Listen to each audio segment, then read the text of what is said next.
I'm Robert Timmons. And I'm Chelsea Timmons. And you're watching Weekly Words. Watch me.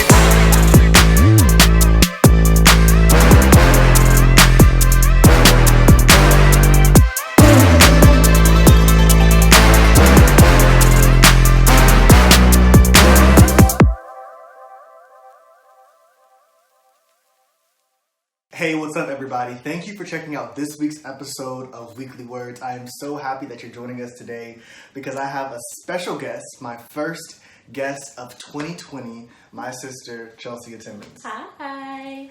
Chelsea, she is a baker and owner of Curly Girl Confections, which is arguably one of the best baked goods you'll ever get. And I am not biased at all. Chelsea, thanks for coming today. How are you feeling? No problem. Thanks for having me. We've been trying to do this forever. Yeah, like a year. Yeah, it's been a whole year. But everything in, the right timing and stuff. So yeah. I'm happy today. Before we get into today's topic, let's go ahead and get started with Viewer's Corner.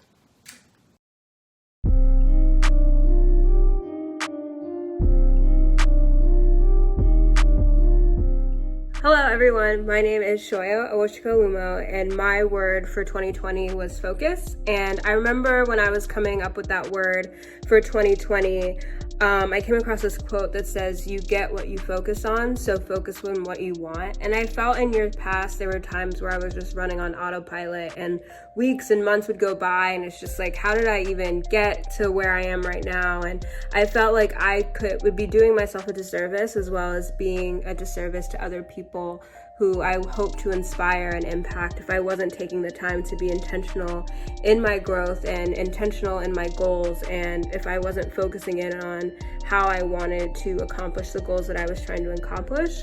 And so that's why I chose the word for 2020. And I encourage all of you guys who are listening to this to focus in on what you want and don't be afraid to pivot. And life is filled with taking the time to explore and discover what makes you happy and what you're passionate about. Thank you so much for sharing, Shoyo. I really like your word focus and making sure that, we're working towards what we want to in life. And I really pray that you can have focus in 2020 and that you can continue to inspire other people with what you're doing with your life. So to jump right into what we're going to talk about today, we, get some backstory. All year and with Weekly Words, I've always been talking about, ways that we can take action in our mindset and our posture and, what we're doing and what we're trying to achieve and being intentional and all these different things with poems and quotes and biblical characters and what God says. And today we wanted to shift it up a little bit and talk about something that I think always gets overlooked, and that's the importance of communication and how that's just as important in not just what we do, but also what we say and how we say it. So today, Chelsea and I, we're going to talk about a couple of tips that we have from our own past experiences that we're working on and that I think everybody can work on to improve their communication and see the importance behind being able to communicate efficiently and effectively. Exactly. So we have 4 main points. Chelsea, do you want to go ahead and get started with the first one? Yes. So in communication, about 90% of communication isn't actually the words that are coming out of your mouth. It's things like your tone, your body language, things like that really set the mood for what you're trying to say. So our first point is all about tone. It's how you say things. So even something as simple as, excuse me, can you please move? There's the polite way. You can say the same thing, excuse me, can you please move? Attitude. Completely changes everything you just said, and it's going to completely change how everyone's going to react to what you just said. You could get I'm sorry, or I'm sorry. It sets the whole mood for the conversation and how everyone's going to feel when you're going through your conversation. So tone is a huge part of communication, more so than what you're even saying itself. It's how you're saying it, how you're presenting that information to a person. Mm-hmm. And if you started off in an aggressive tone, people tend to respond in an aggressive tone. I've learned over the years that when I'm calm in a conversation, it's gonna force the other person to match my level and get calm. Anybody who's speaking to me in an irrational manner or yelling, if I just respond in a calm manner or even speak quietly, it makes them lower their level so that we can actually have a conversation. Because when you're operating on such a hostile level, nothing can really be communicated. Yeah, Chelsea, that's a good point. And I think that goes right into point number 2, and that's your posture and intention for speaking. I think lots of times whenever we're going about something, it's not about how we're doing it, but the intention behind it. So when communicating, that's the same thing. What is the reason you want to say what you're going to say? What's the reason you're giving that feedback? What's the reason why you want to make that comment? Is your intent to be petty? Is your intent to be mean and cruel? Or is your intent to uplift and to encourage and to give constructive feedback, right? Are you speaking out of a place of love or out of a place of hate, right? Lots of times the intention behind what you're going to say carries the weight into the conversation. I can easily make a side comment about the way somebody's dressed or how they said something, but if my intent is to be joking and to kind of be fun and friendly, that kind of comes off at how I'm saying it. But if my intent is to bring them down and to be condescending, they're going to pick up on that.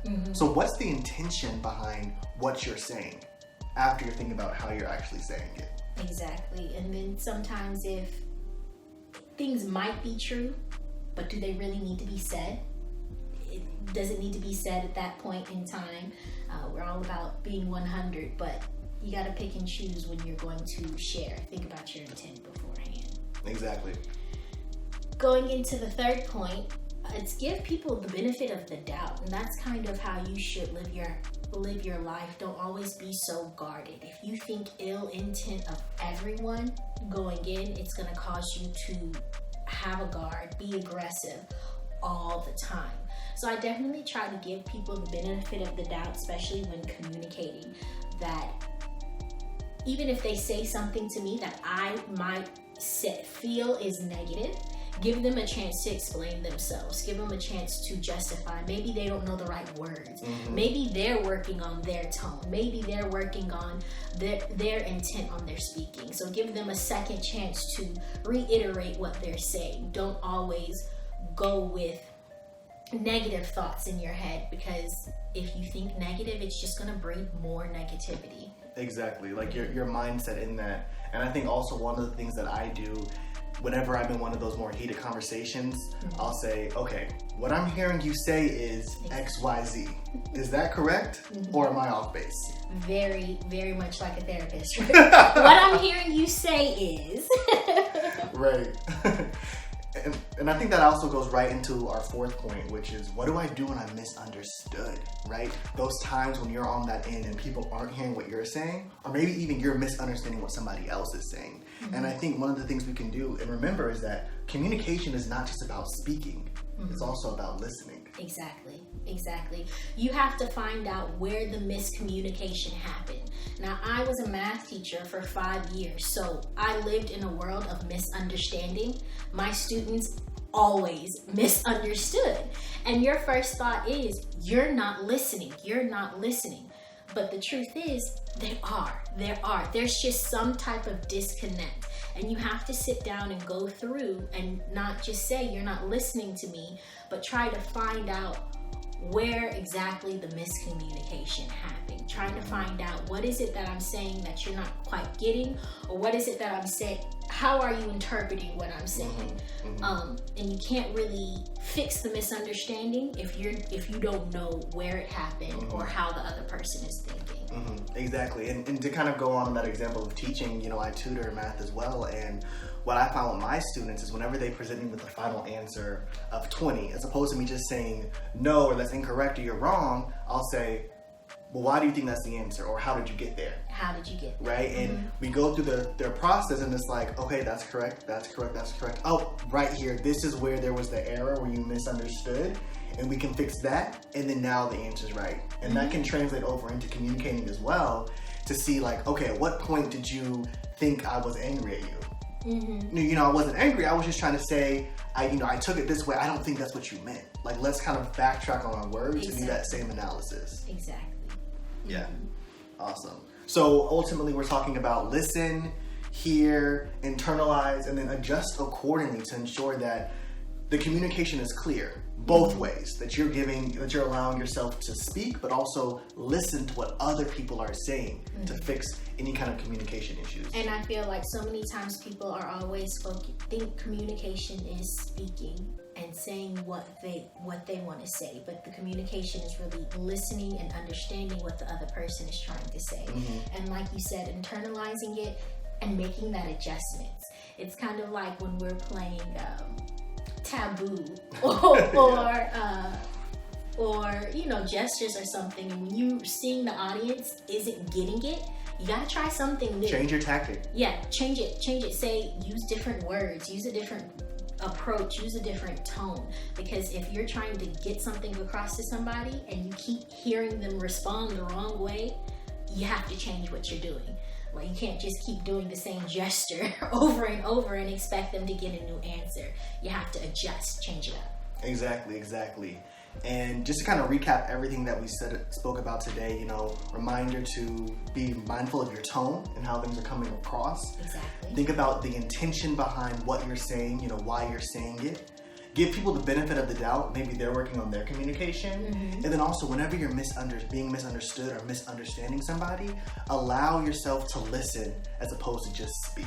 Yes. I think these are 4 things that can really help all of us improve our communication skills and ultimately allow all of us to work more efficiently and effectively towards our goals for not just the year, but our entire lives. Yes, and it's a great skill that, you know, it's going to just not improve your year, but improve your life. It can improve your personal relationships, your work relationships, your relationships with your neighbor. It's just important in every single aspect of your life. Exactly.